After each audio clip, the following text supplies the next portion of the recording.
السلام عليكم ومرحبا بكم. ان شاء الله يا ربي يلقاكم هذا لا فيديو بخير وعلى خير. اليوم خواتاتي خالتي راح نديرو بريوش محشي بكريم باتيسير وزبيب. نجوزو المقادير. بسم الله. هنا عندنا 2 حبات تاع بيض، وعندنا قشور البرتقال، وعندنا مغرف كبيره تاع خميره، ونص كاس تاع زبده اللي كنت ذوبتها، ونص كاس تاع سكر، وكاس تاع حليب دافئ. الكاس هذا اللي يدير 200 ملي، يعني بيه قست كلش، والفرينه على حساب الحاجه. هنا في الغيسيبي راح نفرغ هذيك المغرف كبيره تاع خميره الخبز، ونزيد من هذاك النصف كاس تاع سكر، نحي منه مغرف كبيره تاع سكر هكذا، ونزيدو هذاك الكاس تاع حليب الدافئ اللي قلنا عليه يدير 200 ملي هكذا. نحركوهم مليح، ونغطوا الخميره تاعنا ونخلوها تتفاعل لمده دقيقه حتى 2 دقائق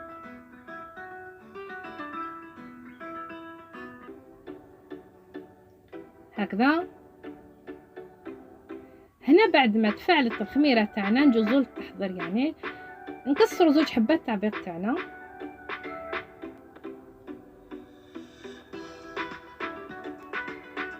هكذا، ونزيدوا هذاك النص كاس تاع زبده المذوبه.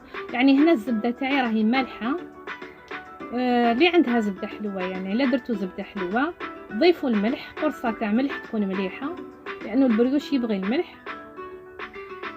انا الزبده تاعي مالحه لهذا ما درتش الملح. نحركوا كلش هكذا،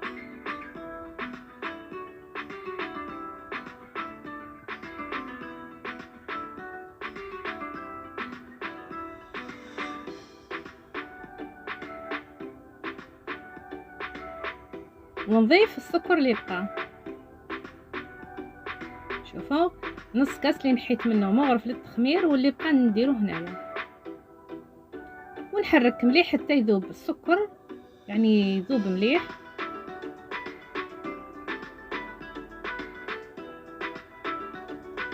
ونزيدو هذو قشور البرتقال. كما تعرفوا البريوش يجي هايل بالريحه تاع البرتقال.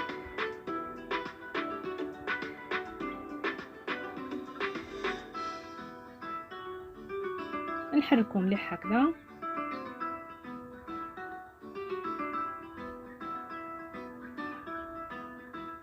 وهنا خواتاتي خاوتي بغيت نقول لكم حاجه، باللي درت غلطه، يعني حذفت بعض اللقطات من هذا الفيديو، يعني ما كنتش يعني غلطه وما قدرتش نرجعهم. هو كي خرجته من الكوشه باش نوريه لكم، وكي درت له السكر كلاصي يعني من الفوق، وكي قسمت الحبه باش نوري لكم كيفاش جاء لداخل، هادو كاع راحوا لي وما قدرتش نعاود نرجعهم.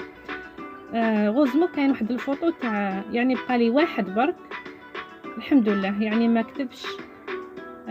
لهذا نقول لكم سمحوا لي برك، ولا حبيتوا نعاود لكم الفيديو نعاودو، يعني راحوا لي وما قدرتش نرجعهم، غلطه. المهم هنا ضفنا كاس تاع فرينه،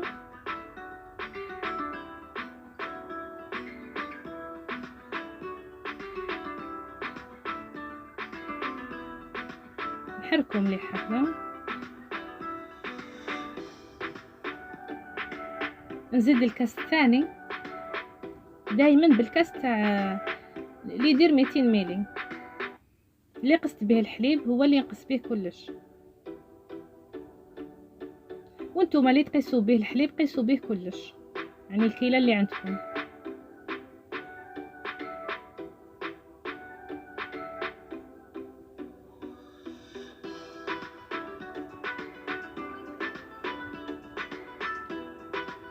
وهنا الكاس الثالث،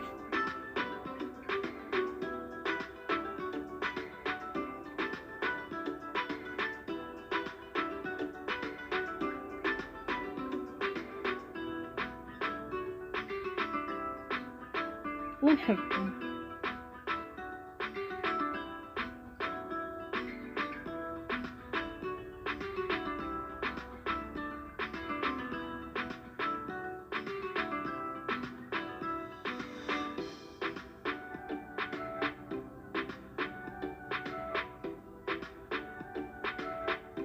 نحركوه مليح هكذا.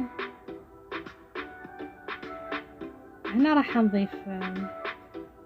نضيف نص كاس تاع الفرينه ونشوف، ما نديرش على خطره باش ما تغلبنيش العجينه وتولي قاصحه عندي. نديرو بشويه ونشوفو هكذا. دوك نشوف، لازم حتى تولي العجينه ما تلصقش في اليد، ثم نحبسو. هنا مازالها تزيد، شوفوا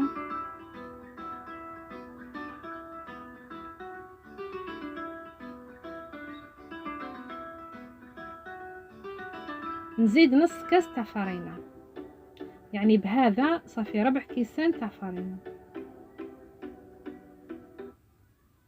نص ونشوف.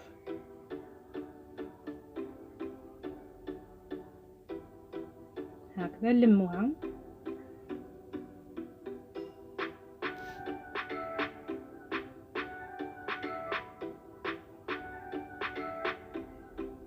شوفوا ما راهيش تلصق، يعني هذا هو القوام المطلوب. لموها دوكا، يعني دات لنا ربع كيسان تاع فرينه.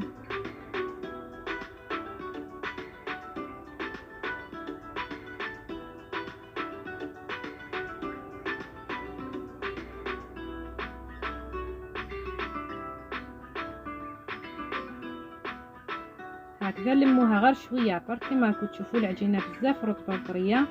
هكذا لازم يكون القوام تاع البريوش، العجينه تاع البريوش.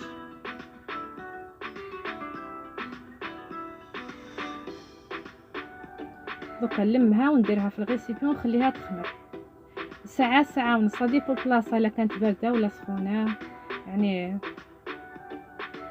هكذا نغطوها ونخلوها تخمر. السر في البريوش هو التخمير، لازم تخلوه يخمر باش يجيكم مليح.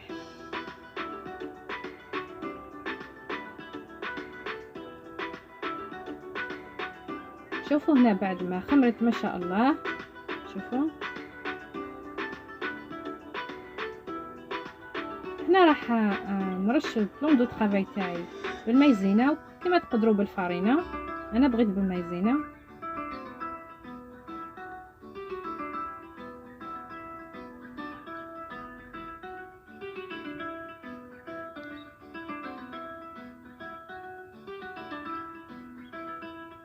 هكذا نفرغوا العجينه تاعنا ونبداو نحلو فيها.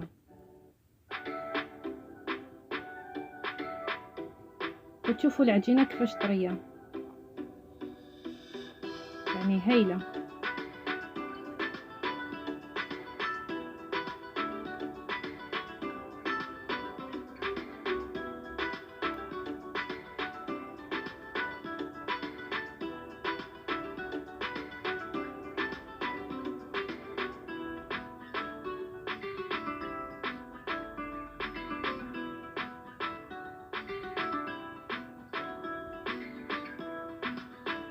نحلوها مليح، نحلوها على سمك يكون نصف سنتيمتر.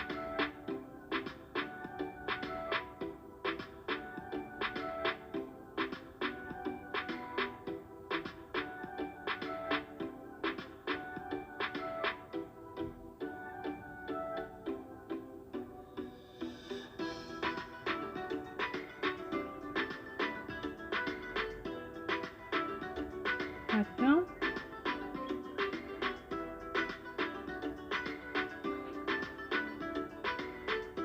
وهنا عندي كريم باتيسير، يعني راني خدمتها عده مرات في القناه تاعي، راهي في وصفه تاع الملفاي، ونخليها لكم في صندوق الوصف. هكذا ما بغيتش نعاودها باسكو يجي بزاف الفيديو طويل، راني دايرتها يعني بزاف في القناه تاعي. روحوا للملفاي تصيبوها ولا نخليها لكم في صندوق الوصف. شوفوا نحلوها مليح وما نوصلوش حتى الاطراف باش من بعد ما تخرجلناش.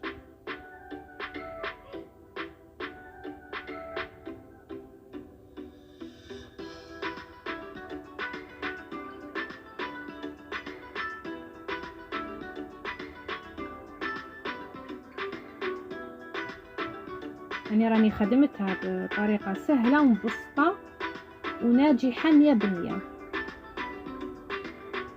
هذه الكريم باتيسير.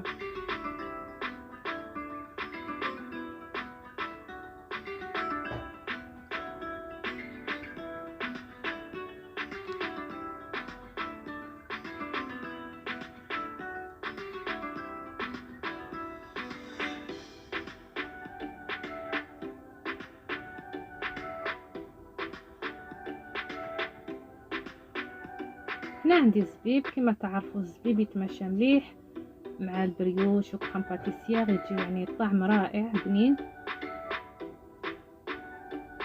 والفوائد تاعو الصحيه كما تعرفوا مليح، يعني اللي ياكل الزبيب مليح للصحه، وخاصه الاطفال كي ياكلوه هكذا.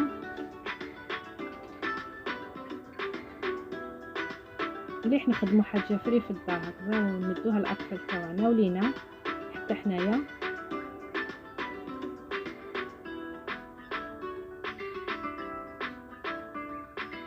ما كاش كيما حاجه تاع الدار.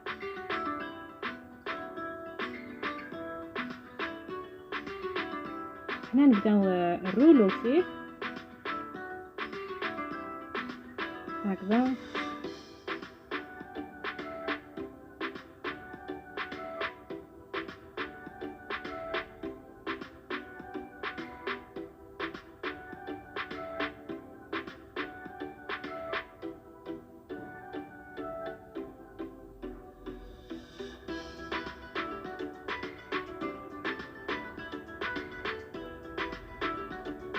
انا هنا راح نقسمه على زوج.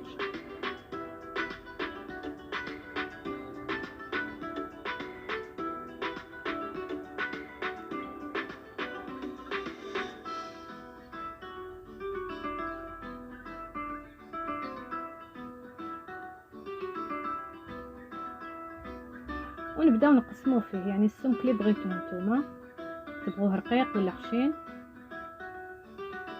هكذا.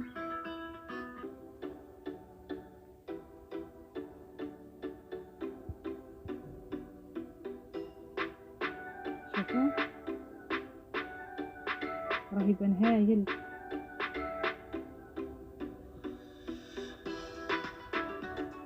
نبداو نقسموه.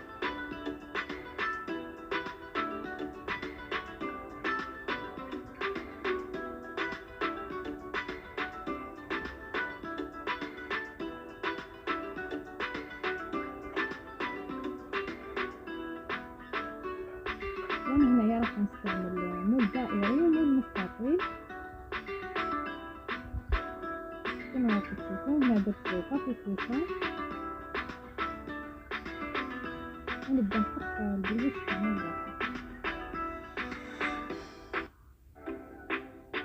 الداخل. كيفاش نستخدمو على هذا الشكل.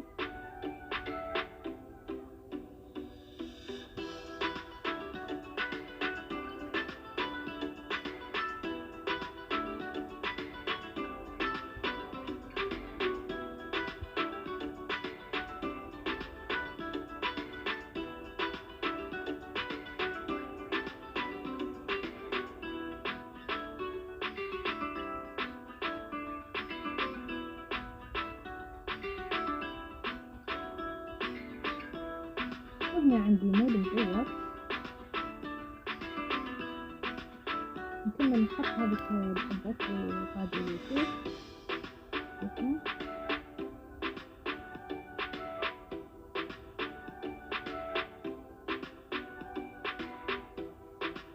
ونخليه يخمر.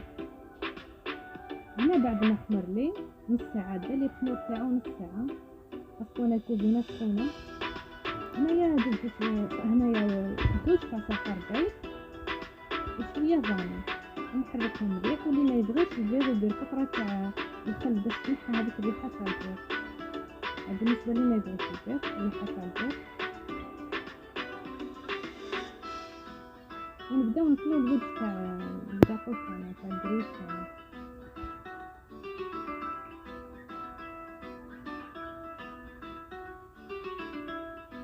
راني سخنت الكوشه على 180 درجه. كي تدخلوه للكوشه ديروه في الوسط، وكي تشوفوه انتفخ نقصوا الفرن نقصولو خلوه يطيب بشويه وعسوه، طفوا البريوش يطيب بالخف خفيف. بقالي 20 دقيقة. يعني كنت حابة نفتح الحبة ونوريه لكم، يلا غالب نكتب مرة أخرى إن شاء الله. شوفوا كيفاش جا ما شاء الله. نقول لكم إن شاء الله يعجبكم هذا البريوش، وإلى فيديو آخر إن شاء الله. مع السلامة وربي يحفظكم.